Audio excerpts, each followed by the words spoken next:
எல்லோருக்கும் வணக்கம். என் பெயர் என் குடும்பத்தின் அடையாளம்.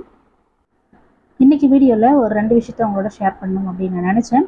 அந்த 2 விஷயம் என்ன அப்படின்னாக்கா, ஃபஸ்ட்டு என்னுடைய வெயிட் லாஸு, செகண்டு நான் என்னுடைய நெக்ஸ்ட் வரக்கூடிய எக்ஸாம்ஸ்க்கு என்னுடைய ப்ரிப்ரேஷன்ஸ் அப்படிங்கிறது எப்படி இருக்குது அப்படிங்கிறதையும் உங்களோட ஷேர் பண்ணிக்கிறேன். அதே மாதிரி இன்றைக்கி டிஎன்பிசி சிவி லிஸ்ட்டை ரிலீஸ் பண்ணிட்டாங்க. சிவி லிஸ்ட்டில் உங்களோட ரெஜிஸ்ட்ரேஷன் நம்பர் இல்லை அப்படின்னாக்கா தயவுசெய்து கஷ்டப்படாதீங்க, ஃபீல் பண்ணாதீங்க, சோர்ந்து போயிடாதீங்க. இதை விட ஒரு பெரிய ஜாப் நமக்கு கிடைக்கும் அப்படிங்கிற இந்த தோல்வியில் ஒரு மோட்டிவேஷனாக எடுத்துக்கிட்டு நெக்ஸ்ட்டு படிக்க ஆரம்பிச்சிடுங்க. ஹவுஸ் ஒய்ஃபாக இருக்கிறவங்களாகட்டும், இல்லை வேலைக்கு போயிட்டு வந்து படிக்கிறவங்களாகட்டும், இல்லை முழு நேரமாக படிக்கிறவங்களாகட்டும், யாராக இருந்தாலும் டைம் வேஸ்ட் பண்ணாமல் கிடைக்கக்கூடிய கொஞ்சம் டைமில் படிக்க ஆரம்பிச்சிங்க அப்படின்னாக்கா அப்கமிங் எக்ஸாம்ஸில் நம்மளால் கிளியர் பண்ண முடியும் அப்படின்ற ஒரு கான்ஃபிடென்ட்டை உங்களுக்குள்ளே வச்சுக்கிட்டு இப்போ இருந்தே படிக்க ஆரம்பிச்சிடுங்க. 2A மெயின்ஸு ரீசனிங்கான கொஷின்ஸ் அப்படிங்கிறத நம்ம டெலிகிராமில் டெஸ்ட்டாக கண்டக்ட் பண்ணிகிட்ருக்கோம், தெரியும் இல்லையா? ஸோ அதில் இன்றைக்கி 4th டெஸ்ட் அப்படிங்கிறத கொடுத்துருக்கேன். டைரக்ஷன் அண்ட் டிஸ்டன்ஸில் டோட்டலாக 35 கொஷின்ஸ் அப்படிங்கிறத கொடுத்துருக்கேன். நீங்கள் எல்லாமே ப்ராக்டிஸ் பண்ணி முடிச்சுட்டு டைரக்ஷன் அண்ட் டிஸ்டன்ஸில் இருக்கக்கூடிய அந்த 35 கொஷின்ஸை நீங்கள் டெஸ்ட்டுக்காக யூஸ் பண்ணிக்கோங்க. டெஸ்ட்டில் எவ்வளோ கொஷின்ஸ் கரெக்டாக போட்டிங்க அப்படிங்கிறத மறக்காமல் கமெண்ட் பண்ணிவிடுங்க. ஸோ டெஸ்ட் நிறைய பேர் அட்டன் பண்ணுறீங்க அப்படின்னு தெரியுது, பட் யாருமே கமெண்ட் பண்ணுறதில்ல. எவ்வளோ கொஷின்ஸ் நீங்கள் கரெக்டாக போட்டிங்க அப்படின்னு தெரிஞ்சால் மட்டும்தான் ஸோ நான் கொடுக்கக்கூடிய கொஷின்ஸ் வந்து உங்களுக்கு எந்த அளவுக்கு கரெக்டாக இருக்குது அப்படிங்கிறது ஒரு கிளியரான ஐடியா அப்படிங்கிறது எனக்கு வரும். அதனால தான் சொல்கிறேன், எவ்வளோ கொஷின்ஸ் கரெக்டாக போட்டிருக்கீங்க அப்படிங்கிறத கமெண்ட் பண்ணிவிடுங்க. நம்மளுடைய சேனலை இது வரைக்கும் சப்ஸ்கிரைப் பண்ணாமல் இருந்தீங்க அப்படின்னாக்கா, இப்போ தான் ஃபஸ்ட் டைம் என்னோடய வீடியோஸை நீங்கள் பார்க்குறதா இருந்தால் அப்படின்னாக்கா மறக்காமல் என்னோடய சேனலை சப்ஸ்கிரைப் பண்ணிக்கோங்க. அதே மாதிரி டெலிகிராம்லேயும் ஜாயின் பண்ணிக்கோங்க. நெக்ஸ்ட் வரக்கூடிய வீடியோஸ் அப்படிங்கிறது கண்டிப்பாக உங்களுக்கு யூஸ்ஃபுல்லாக இருக்கிற மாதிரியான வீடியோஸ் மட்டும்தான் நான் போஸ்ட் பண்ணிகிட்ருப்பேன்.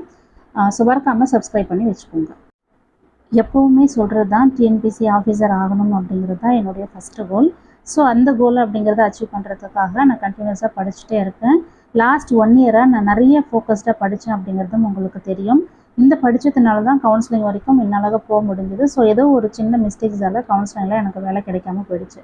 ரொம்ப பெரிய டிஃப்ரென்ஸ் அப்படிங்கிறது கிடையாது. ஒரே ஒரு கொஷின்ஸ் அப்படிங்கிறது மட்டும்தான். ஒரு கொஷின் நான் கரெக்டாக போட்டிருந்தேன் அப்படின்னாக்கா மெயின்ஸில் கண்டிப்பாக எனக்கு வேலை கிடைச்சிருக்கும். பட் அதெல்லாம் நினச்சி நம்ம இப்போ கஷ்டப்படுறதுக்கு டைம் இல்லை.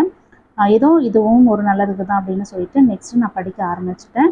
நீங்கள் படிக்கிறீங்க அப்படின்னாக்கா ஃப்ரெஷராக இருந்தாலும் இல்லை ஆல்ரெடி எக்ஸ்பீரியன்ஸாக இருந்தாலும் நோட்ஸ் எடுத்து படிக்கிறதுக்கு ட்ரை பண்ணுங்கள். நோட்ஸ் எடுத்தீங்க அப்படின்னாக்கா நம்மளுடைய நோட்ஸ் அப்படிங்கிறது லாஸ்ட் டைமில் நமக்கு நிறையவே ஹெல்ப் பண்ணும்.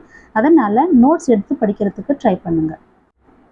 லைவில் நம்ம கேட்கக்கூடிய கொஷின்ஸ் அப்படிங்கிறது உங்களுக்கு ப்ரிலிம்ஸ்க்கும் யூஸ் ஆகும், மெயின்ஸ்க்கும் யூஸ் ஆகும், வரக்கூடிய குரூப் 4 எக்ஸாமுக்கு ரொம்பவே யூஸ்ஃபுல்லாக இருக்கும். அதனால் நீங்கள் லைவ் அப்படிங்கிறத அட்டன் பண்ணுங்கள். நிறைய கொஷின்ஸ் அப்படிங்கிறத கரெக்டாக போட ட்ரை பண்ணுங்கள். 1 இயராக டிஎன்பிசி படிக்க ஆரம்பித்து என்னோடய வெயிட் அப்படிங்கிறது ரொம்பவே அதிகமாகிடுச்சு. நான் ரொம்ப கொஞ்சம் ஷார்ட்டாக தான் இருப்பேன், ரொம்ப ஹைட்டாலாம் இருக்க மாட்டேன். அதனால் 61 அப்படிங்கிற வெயிட் வந்து என்ன ரொம்பவே ஃபேட்டாக காட்டுது. அதனால் என்னுடைய வெயிட்டை நான் ரெடியூஸ் பண்ணணும் அப்படின்னு சொல்லிட்டு 30 days வெயிட் சேலஞ்ச் அப்படின்றத எடுத்தாச்சு. சப்போஸ் என்னோட சேர்ந்து நீங்களும் வெயிட் லாஸ் சேலஞ்ச் பண்ணுறீங்க அப்படின்னாக்கா மறக்காமல் என்னோடய சேனலை சப்ஸ்கிரைப் பண்ணி வச்சுக்கோங்க. இதுக்கப்புறம் 30 days கண்டினியூஸாக எல்லா நாளுமே வெயிட் லாஸ் சேலஞ்ச் அப்படிங்கிறது வரும். 2 days அப்படின்னாக்கா 3 days ஒன்ஸ் அப்படிங்கிறது டிஎன்பிசி ரிலேட்டடாக என்னுடைய ஸ்டடீஸ் ரிலேட்டடாக வீடியோஸ் அப்படிங்கிறத நான் போஸ்ட் பண்ணுவேன். அதே மாதிரி மண்டே, வெனஸ்டே, ஃப்ரைடே நம்ம லைவ் கண்டக்ட் பண்ணிக்கிட்டு இருக்கோம். அதில் கொஷின்ஸ் அப்படிங்கிறத ஷேர் பண்ணிகிட்ருக்கேன். நான் கொடுக்கக்கூடிய வீடியோஸ் அப்படிங்கிறதும் நான் எடுக்கக்கூடிய கண்டென்ட் அப்படிங்கிறதும் உங்களுக்கு யூஸ்ஃபுல்லாக இருக்கக்கூடிய வீடியோஸாக மட்டும்தான் இருக்குமே தவிர அன்வான்டாக எந்த ஒரு வீடியோஸ் அப்படிங்கிறதும் நம்மளுடைய சேனலில் போஸ்ட் ஆகாது. இந்த வெயிட் லாஸ் சேலஞ்ச் அப்படிங்கிறது வந்து ஒரு 30 to 45 days என்னால் நான் நினைக்கக்கூடிய அந்த வெயிட் அப்படிங்கிறத ரீச் பண்ணிவிடுவேன் அப்படிங்கிற நம்பிக்கை எனக்கு இருக்குது. பட் கவர்மெண்ட் ஜாப் அப்படிங்கிறது இன்னும் எந்த அளவுக்கு என்னுடைய பயணம் இருக்கும் அப்படின்ட்டு கரெக்டாக எனக்கு தெரியல. பட் எதுவாக இருந்தாலும் டிஎன்பிசிக்குள்ளே மட்டும்தான் நான் இருப்பேன். டிஎன்பிசியை விட்டுட்டு நான் எங்கேயுமே போக மாட்டேன். நான் கிளியர் ஆகாமல் போகிறேன். எதுவாக இருந்தாலும் நான் டிஎன்பிசிக்குள்ளவே தான் இருப்பேன். கிளியர் ஆச்சு அப்படின்னாக்கா ஜாப் வாங்கிட்டும் நான் டிஎன்பிசி ஓரியன்டாக வீடியோஸ் அப்படிங்கிறத ஷேர் பண்ணுவேன். கிளியர் ஆகலை அப்படின்னாலும் டிஎன்பிசி கிளாஸஸ் மட்டும்தான் நான் எடுப்பேனே தவிர ஸோ அன்வான்டாக எந்த ஒரு வீடியோஸ் அப்படிங்கிறதும் நம்மளுடைய சேனலில் வராது. என்னோட வெயிட் லாஸ் சேலஞ்ச் பண்ணுறவங்களும் சரி, இல்லை ஸ்டடி சேலஞ்ச் பண்ணுறவங்களும் சரி, மறக்காமல் என்னோடய சேனலை சப்ஸ்கிரைப் பண்ணிக்கோங்க. All the best. தேங்க்யூ.